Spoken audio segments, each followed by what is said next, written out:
He looks abandoned. Hopefully, they won't immediately find this place. But if they wait outside, that's going to be a problem. Why did the polar knight show up now? I tap the hunter's watch again in frustration. The screen is still blank, and the light won't even turn on. I need to figure out a way to contact the association. Kitten, you traveled all the way to the edge of the N109 zone. Why is the first person you're trying to contact not a local? Huh?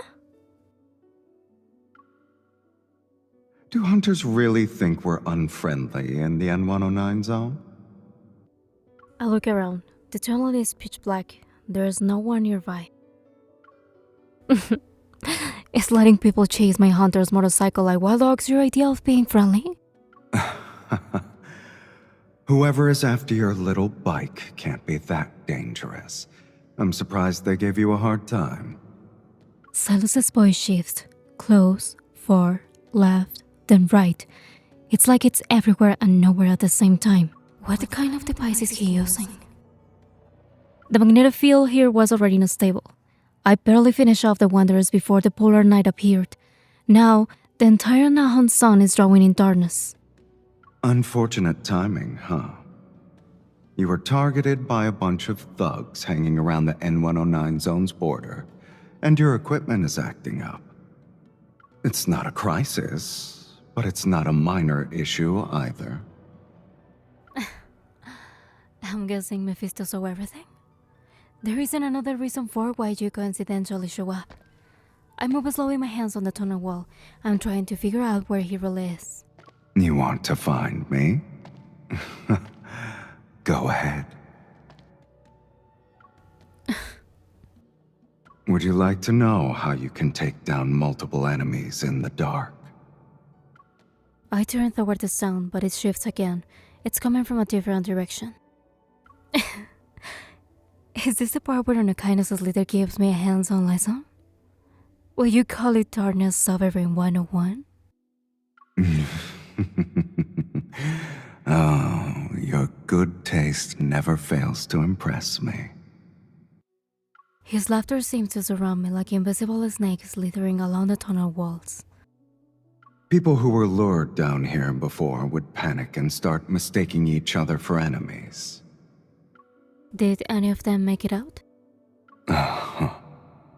What do you think? You don't need to fight if you can make your enemies believe lies are truths. Here's a tip. When your eyes fail, trust your other senses. Pick up on the subtle cues they can't fake. I close my eyes and stop trying to follow his words. I let the sound flow through me instead. I crouch, and my fingertips touch the cracks in the floor. I can feel a faint tremor. He's walking. Guided by instinct, I shift toward the wall in the lower left corner. This breathing doesn't have the metallic hint of a voice coming from a speaker. It's real, close. It's behind the wall. He's right next to me. I took a few steps back on purpose. These tunnel devices. You left them here before. Who would have thought that you'd stumble in and actually put them to use after so much time has passed? Maybe it's fate? It's superstition. As soon as he lets his guard down, I shift my way toward the collapsed section I felt earlier. I make it look like I'm losing my balance. Sylus! I hear real footsteps behind me and to the side. My arm is suddenly gripped and I'm caught. There's a firm chest near my back. Are you injured? I lean against him and tilt my head up to see those faintly glowing eyes in the dark. My student wasn't in vain, right? I learned from the best teacher after all. Oh, you fooled me. That alone earns a perfect score. What about the rest? I figured out where you were too. At that moment, flickers of light begin to appear at the tunnel entrance. That's the trail from the motorcycle. She's hiding in there. They are really persistent. Didn't you want to score for everything else? I guess we have a new test. It was delivered right on time, too. Something called and cube shaped is pressed into my hand. It feels like a puzzle cube with twistable segments. Turn it, and the sound will come from a different direction. Now then, prove to me that I taught you well.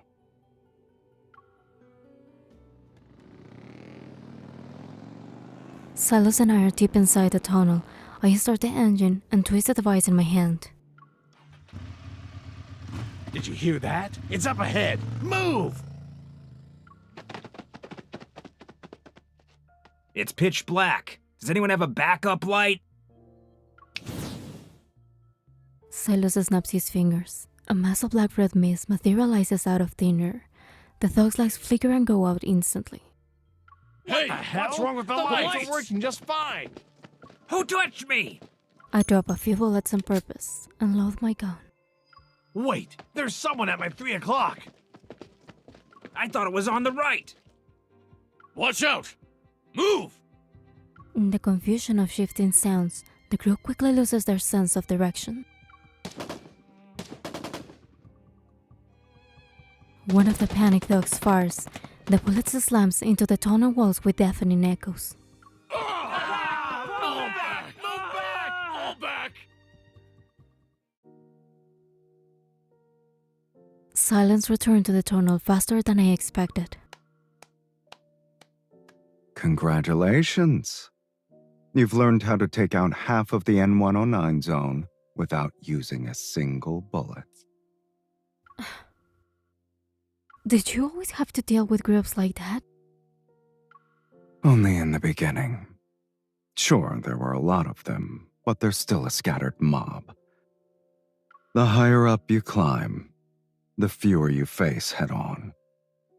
Unfortunately, they become harder to deal with. The more casually he says it, the more my imagination runs wild. A quiet voice inside me grows clearer. I want to see more places that Sylus has visited. I walk alongside Sylus while pushing my hunter motorcycle toward the tunnel exit. Has anything happened lately? Are people trying to cause trouble during the polar night? What's the latest intel from your association? The Hunters Association caught wind of some groups planning to expand their illegal protocol business in the N109 zone during the polar night.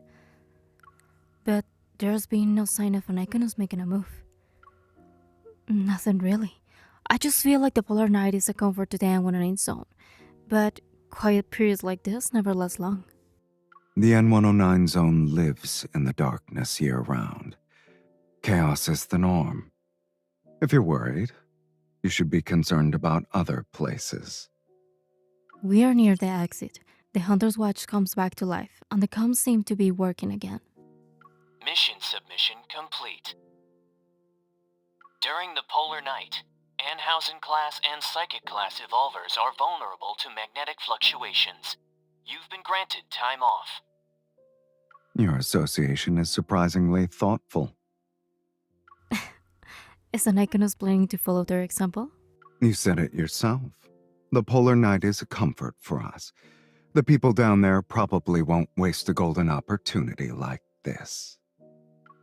But I'm open to learning new things. It sounds like you have something in mind. Now that it's dark everywhere, anyone who wants to make deals can just go outside and do it. The N109 zone should be quiet for 2 weeks. It's the perfect time to enjoy the scenery.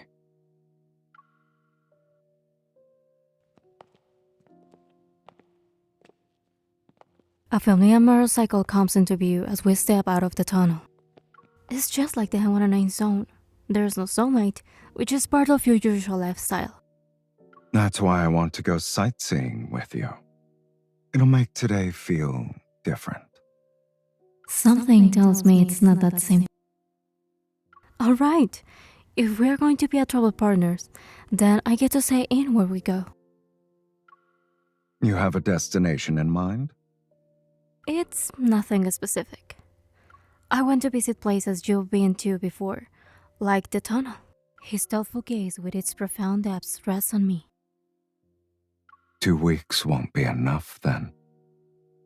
I'm not greedy. We'll go as far as 2 weeks allow. That's the scenery I want. His eyes reveal a faint hint of mirth as he gets on the motorcycle. Your vacation, your call.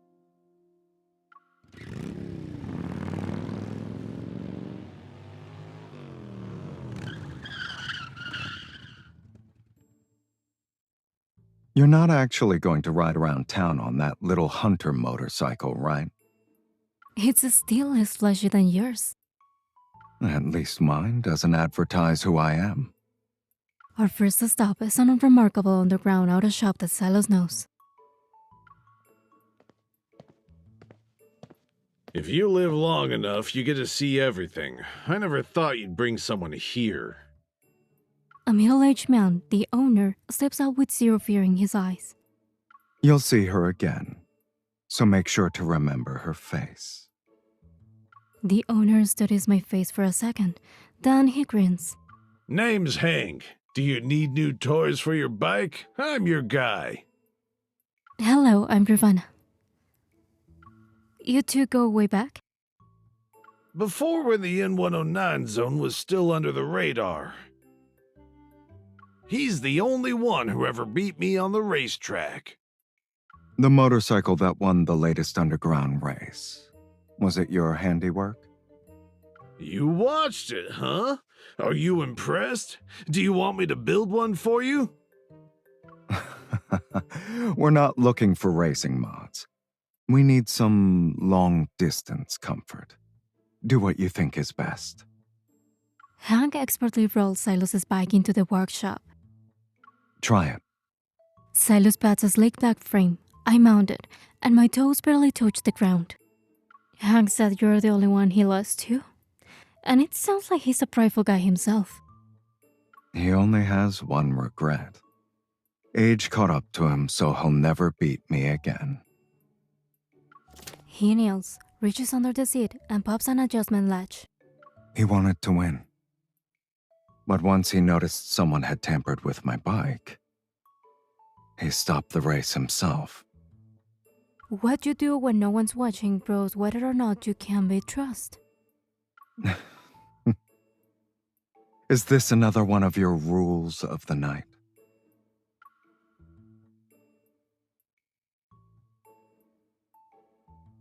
He places one hand protectively against my knee, lowers the seat by 2 centimeters, and then locks it. He taps my calf twice. I let my legs fall, and both my feet touch the ground. I must have passed your test a long time ago then.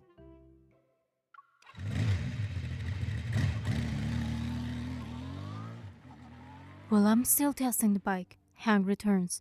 Sylus's motorcycle now has a pinner on it. It's packed with stuff that'll last a month. It should be more than enough. Thanks. Is your business doing well? I just sold a batch of high-frequency silencers and stealth coatings. Equipment you use for sneaking around at night. How many? At least 50.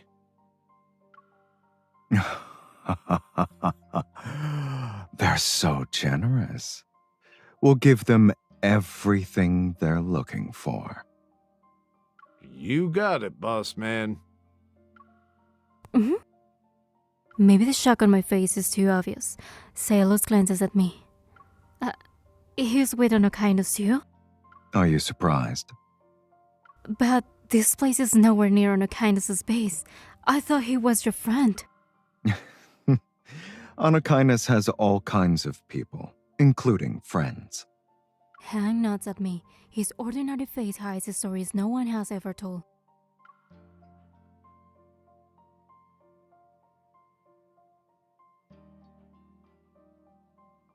Sylus nonchalantly straps the helmet onto my head. This was one of my old stops. If you've seen enough, then let's keep going.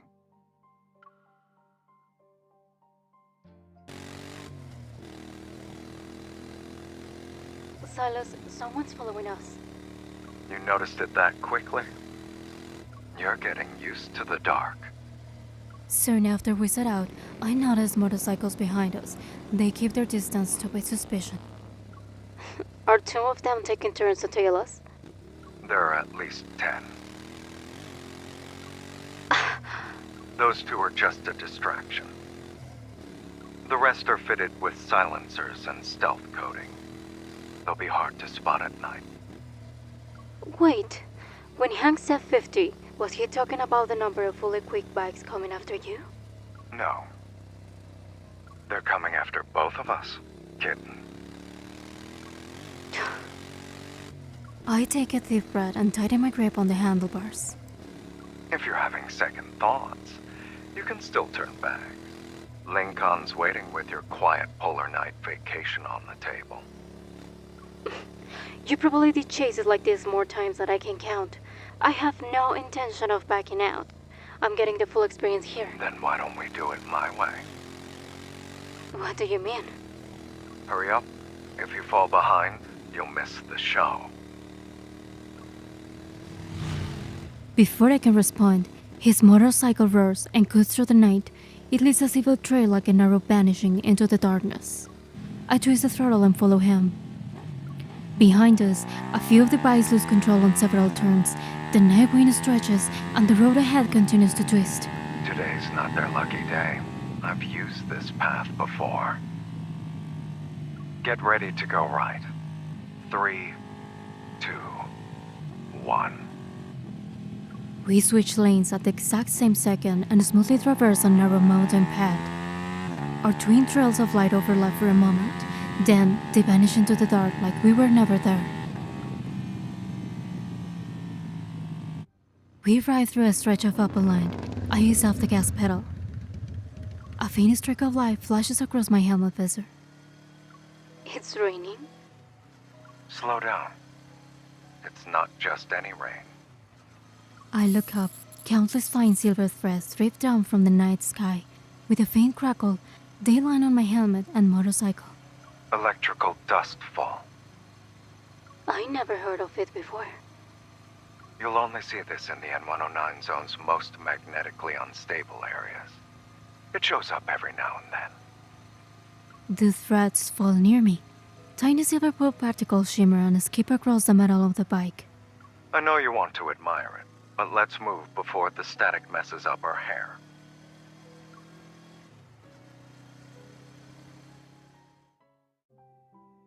Before the silver blue glow floods everything behind us, we dug into an old greenhouse for cover. The scent of damp soil and vegetation brings me back to something real. It grounds me after going through the weightless rush of riding during the polar night. This is weird. I've spent a ton of sunless days in the N109 zone before. But ever since the polar night began, it feels different. Maybe it's because the night is more pure this time around. Pure danger, maybe. It's been non-stop since the moment someone started tailing my hunter motorcycle. No, kitten. It's pure because we're the only ones here. Before I can respond to the softness in his voice, Sylus opens the pannier and starts tossing things my way. Catch. Heating pads, instant hot drinks. Since when did a little of an Iconos pack supply so daintily? Well, someone is using this road for the first time. When I rode alone, I never packed anything. For a moment, the air falls quiet. The electric particles gather on the glass walls and wrap us in a soft silvery blue glow. Wouldn't you say I'm getting used to living in the dark? You've done more than just get used to it. Considering how you shook off those pursuers, it won't be long before the N109 zone starts telling stories about you. You probably knew this chase would happen, and you still told me we were sightseeing. I didn't lie. I just gave you part of the truth. There's another one of your nighttime survival rules. If you say so.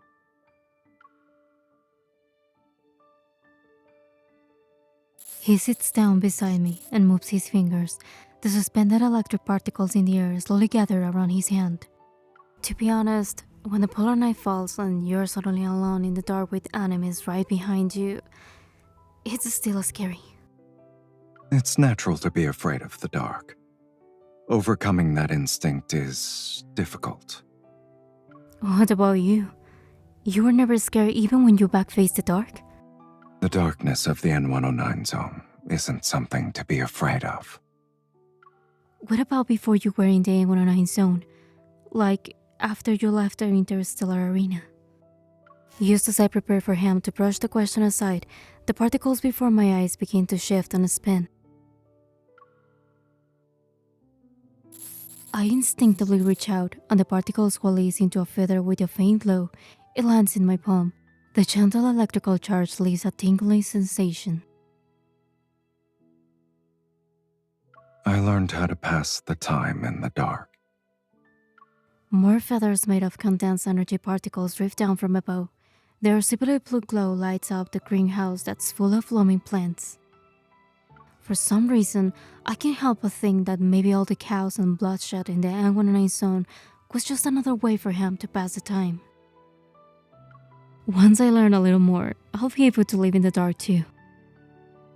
With your current skills, you'd be more than ready, even if you suddenly decided to live in the N109 zone. Am I the only one attempting? Can't you learn a thing or two from me about life in Lincoln? Haven't I been learning from you this whole time? Maybe I'll feel like visiting Lincoln City to get some sun once the polar night ends. Only for a little while, though. I smile, lean against his shoulder, and look up at the unique scenery created by his evil. For a fleeting moment, it feels like an ordinary night. Is that sound what I think it is? I mean, this is a trip with Sylus of all people. It's not really a surprise. How do they always manage to find you so quickly? Did he sneak a tracker on you? He shrugs like it's not a big deal. There's always a way to handle trouble on the road. I stand up and get back on the motorcycle. Aside from living life in the fast lane, do you have any other survival rules? Go to a place where they can't find us.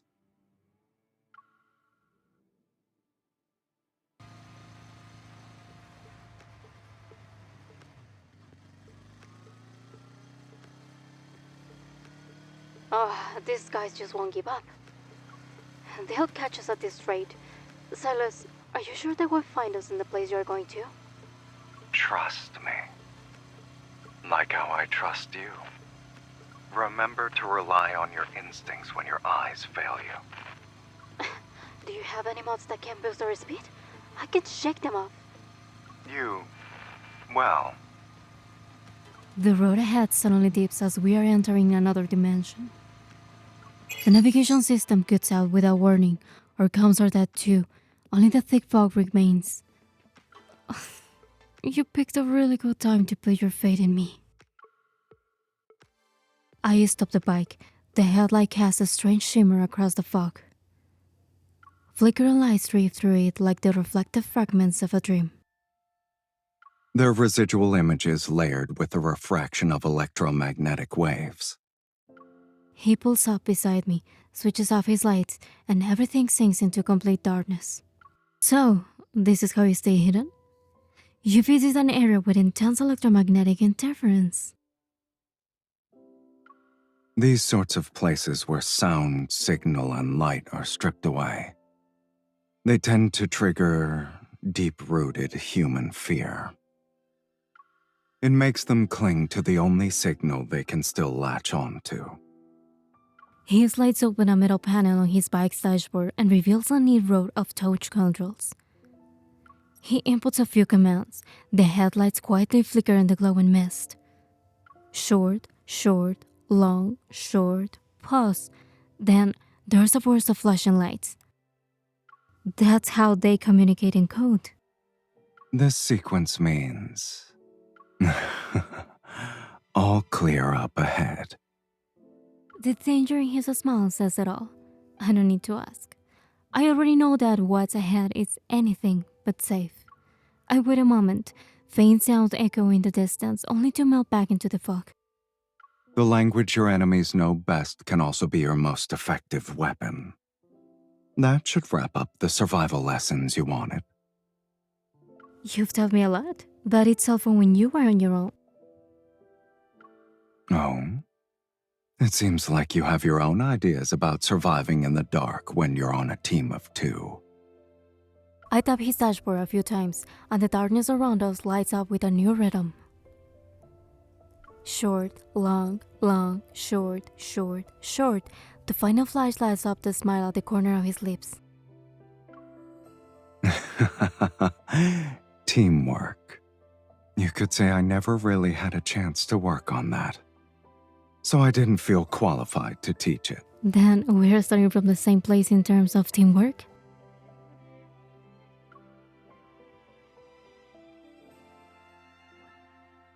Someone once told me, when you're forced to turn your back to the dark, you need someone you can truly trust.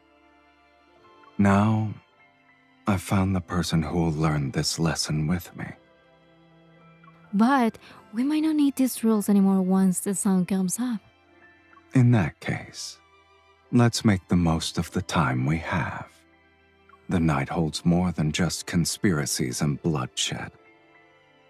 Saying it doesn't mean it's a fact.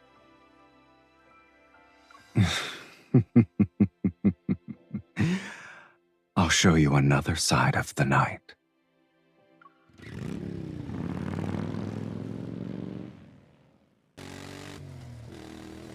Once we pass through the magnetic light zone and lose our pursuers, we can finally enjoy the polar night in peace. More vehicles line the road, and the riders are dressed boldly. They are headed over the same destination with excitement. Gloaming Night Carnival. I didn't think the polar night would have this.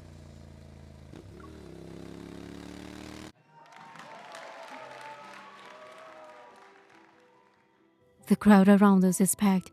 Their glowing makeup gleams as festival goers pass by. We've barely gotten off our bags when a staff member holding a gift box approaches. As per your request, everything is ready, sir. Then, for the other show of today, would you... Not tonight. Let's keep things separate. Sylus takes the box and leads me in. I open it to find two flashy outfits. They are perfect for the current atmosphere. It looks like this wasn't a spur-of-the-moment decision. Just trying to blend in. Did you really think I could bear to make you waste your entire 2-week vacation just to help me shake off pursuers? Well, we are already here. Aren't you a little tempted to check out that other, better show? None of that really matters when you're here. His voice is lost in the roar of the crowd. The singer reaches the chorus, and the scream zooms in on the dancing crowd. Every couple gaffed on camera leans in for a perfectly timed kiss. The carnival is just a cover. It hides what they're really after behind a sea of people. Who's they? A few hundred meters west is where they make deals. It's nothing major, low-level trades at best. But you didn't come all this way here for that.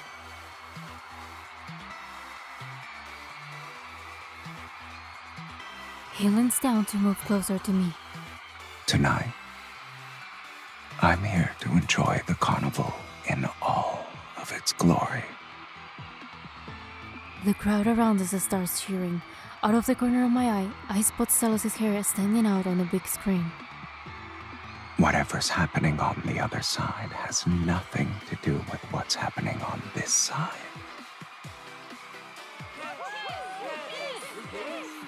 The lights and cameras point in our direction, and just like that, we are the center of attention. Let's not keep everyone waiting.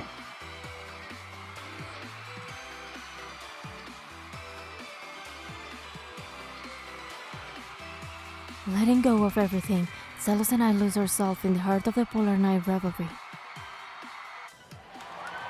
The final song comes to an end. Amid the cheers, the light slowly turns on. When the polar night ends, the sun will rise from the place we've always known. I hope none of you will forget tonight.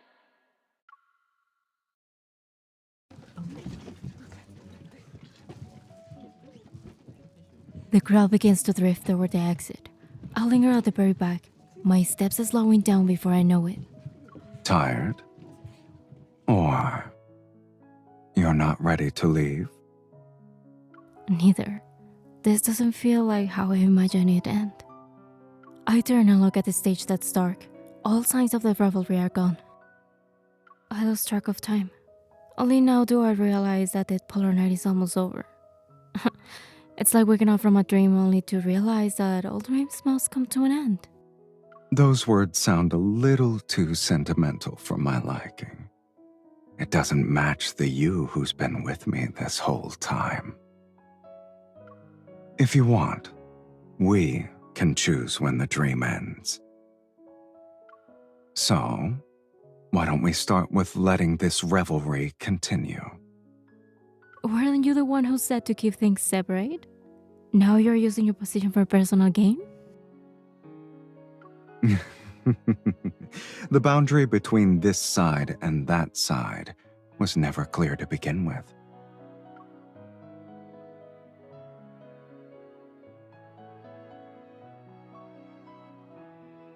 Sylus lifts her hands and her fingers are still intertwined. Besides, I have a new priority now. I need to make you happy.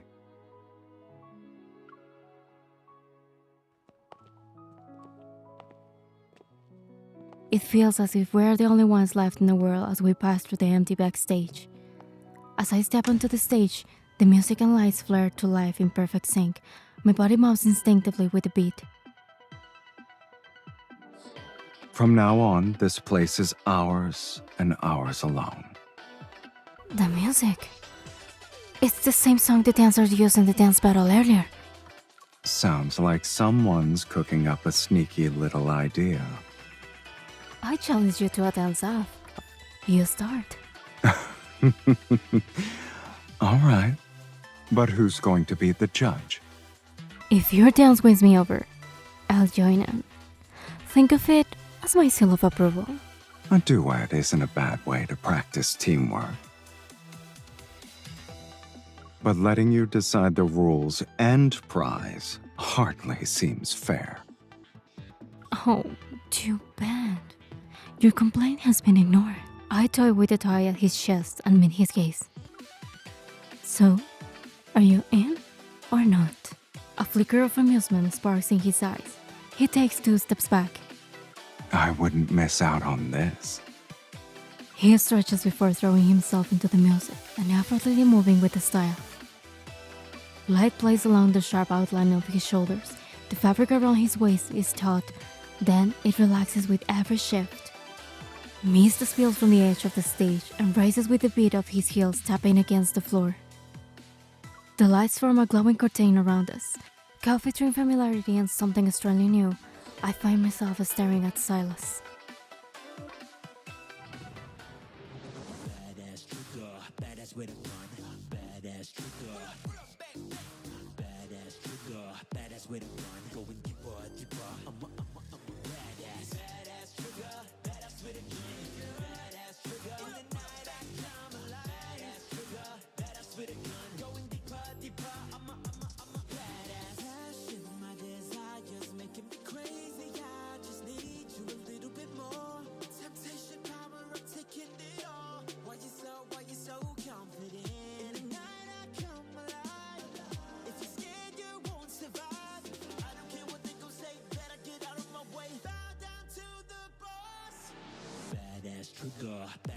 gun, badass trigger, badass trigger, badass with a gun, going deeper, deeper. I'm a badass, badass trigger, badass with a gun, badass trigger. In the night I come alive, badass trigger, badass with a gun, going deeper, deeper. I'm a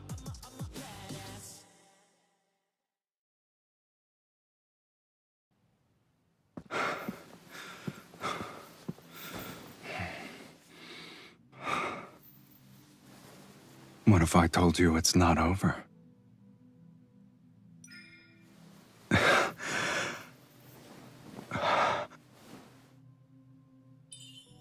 Well, now I'm curious about the grand finale. In moments like these, I like that you can see through me.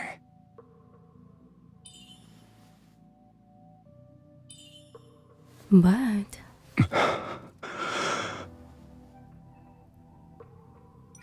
it looks like you missed a spot. In that case, I need you to take care of it for me.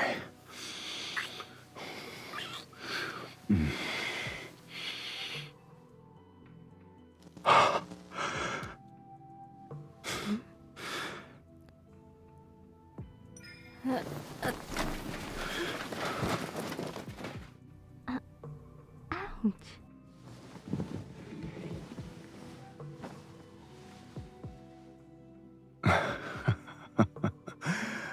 You don't look like you're hurt, kitten. It's more like...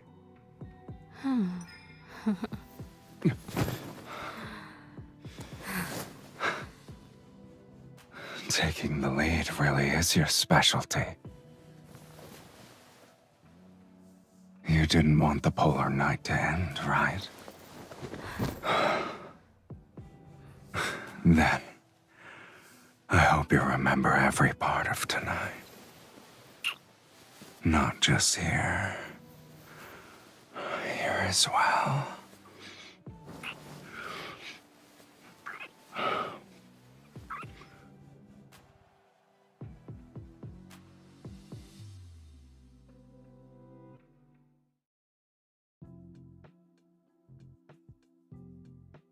After the most peaceful stretch we've had since the polar night began, we hope back in our modern cycles. We're ready to hit the road again. If the experts are correct, we'll see the sunrise as we head back to Lincoln City. We should find a better spot to appreciate it then. Where exactly are you planning to take me? I'm just keeping my word. I did say we'd do some sightseeing before the polar night ends. What else could it be?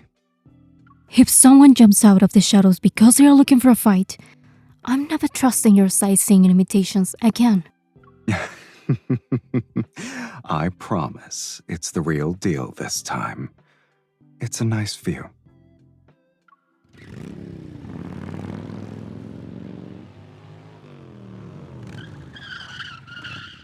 The winding road finally ends. Wind sweeps down from up high, and it carries a lingering chill. Two motorcycles rest side by side at the edge of the observation deck. The night hasn't left yet. Like a stage curtain waiting for its cue, the sky is a dark steel blue. Do you think I'll be a little overwhelmed when I finally see the sun? If it's too much, we can always move somewhere darker. Take Anakindness's base, for example. With your current skills, I'll gladly serve as your second in command. A faint light breaks across the horizon. It's not the sun, though. It's more like a lit silver needle. Slowly rising, it pierces the sky. With a trail of fire and smoke, it coats a glowing path above the polar night. Is that a satellite? The angle is perfect. We can see its launch trajectory, kitten. Our luck is almost too good to be true. Didn't you say I always plan everything ahead of time? Don't tell me this was part of your plan. It wasn't. I sigh and watched that single speck of light climb higher in the sky. The deal at the carnival, was that what your pursuers were after? Not really. As I've said, those deals weren't significant. It's not enough to satisfy their appetite. But it didn't seem like they were after you specifically. They're not brave enough, or capable for that matter. So they're settling for the next best thing, keeping watch over Anakinus. They're monitoring our key routes, strongholds, and hidden bases. That way they can disrupt Anakinus's encrypted underground communications and intercept trade intel. He says it like he's talking about what he had for dinner yesterday, but my stomach tightens. How are they even doing this? It's easy. Just launch a surveillance satellite at a low Earth orbit. I glance at the satellite is still climbing through the sky. The sun is rising. A soft golden glow blooms at the edge of the horizon. The first ray of morning light spills from the east. Then, a strange light thirsts through the sky. The satellite blossoms into a silver blue cloud like a flower bursting in a slow motion. Now this is a part of my plan. The explosion doesn't make any noise or chaos. There is an almost poetic rhythm as it unfolds across the sky. Flames strike upward like sharp brush strokes. The trails crisscross in dawn's wake. I squint against the light, my eyes fixed on those shards of fire arranged with a strange precision. Their rhythm is familiar. They are like the headlights flickering in the dark from earlier. You're sending a message? It's not just to them. Before long, the whole world will understand. The first part means game over. And the next part is... He turns to look at me. His eyes are seemingly holding the sunrise.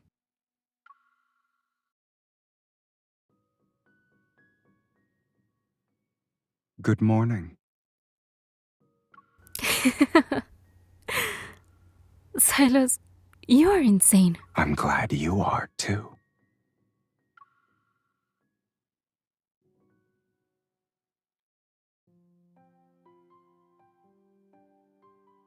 As the last traces of satellite disappear from the sky, we'll start to make our way back to Lincoln City. At the foot of the mountain, an empty off-road vehicle is waiting by the roadside. I wouldn't even blink if there was a tank parked here. You've been riding a motorcycle for days, and I figured the car was too big of a target. But now that we're in the clear, why don't we have a comfortable ride home?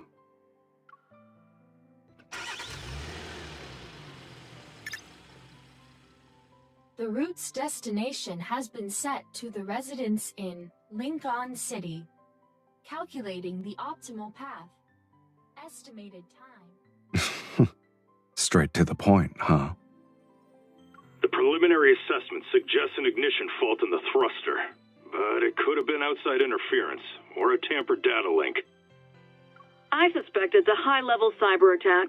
Maybe something tricked the satellite into triggering its self-destruct sequence. Sylus turns off the car radio, and then so in silence, we sit quietly and share the rare morning after being in the dark for so long. It's strange. I didn't understand a word of those experts' analyses. But everyone just accepted there will be 2 weeks of darkness, and then the sun will return. What if it didn't? Did that ever cross your mind? People in the N109 zone wouldn't see that as a problem. But since the sun returned today, I guess that means the experts earned their salary.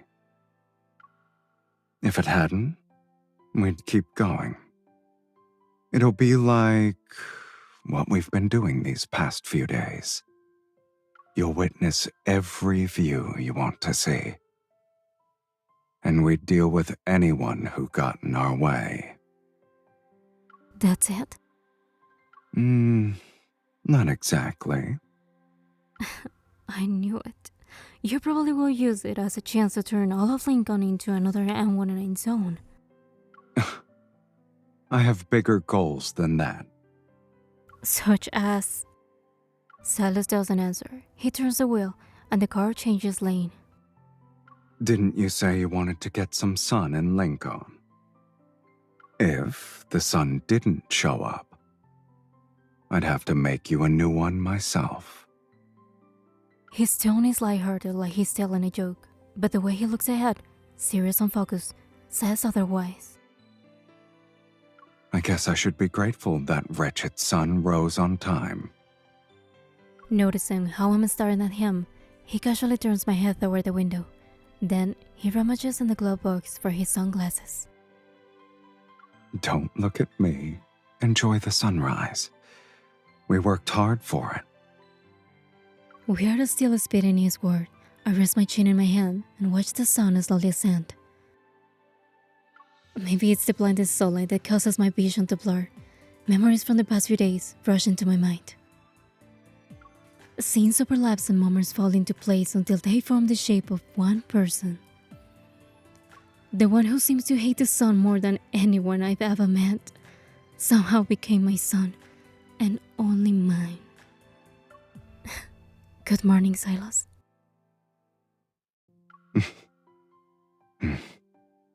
Good morning.